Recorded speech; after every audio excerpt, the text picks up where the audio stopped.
एक समय की बात है। एक जंगल में नदी किनारे एक पेड़ पर कबूतर रहता था। उसी जंगल में एक दिन कहीं से एक मधुमक्खी भी गुजर रही थी कि अचानक से वह एक नदी में जा गिरी। उसके पंख गीले हो गए। उसने बाहर निकलने के लिए बहुत कोशिश की, लेकिन वह नहीं निकल सकी। जब उसे लगा कि वह अब मर जाएगी, तो उसने मदद के लिए चिल्लाना शुरू कर दिया। तभी पास के पेड़ पर बैठे कबूतर की नजर उस पर पड़ गई।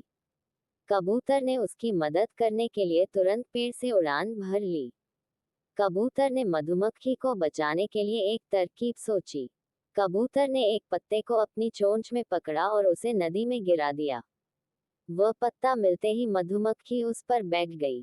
थोड़ी ही देर में उसके पंख सूख चुके थे। अब वह उड़ने के लिए तैयार थी।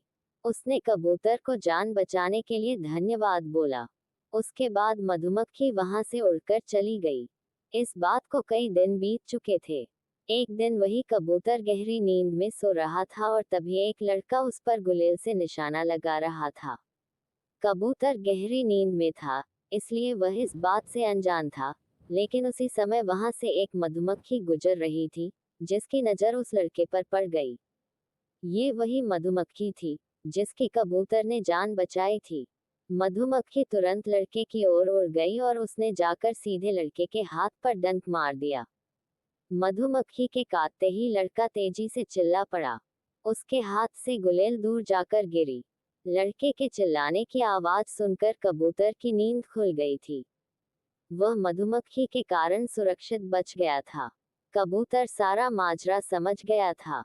उसने मधुमक्खी को जान बचाने के लिए धन्यवाद बोला और दोनों जंगल की ओर उड़ गए। कहानी से सीख। इस कहानी से यह सीख मिलती है कि हमें मुसीबत में फंसे व्यक्ति की मदद जरूर करनी चाहिए। इससे हमें भविष्य में इसके अच्छे परिणाम जरूर मिलते हैं। लाइक, कमेंट, शेयर, सब्सक्राइब देखने के लिए धन्यवाद।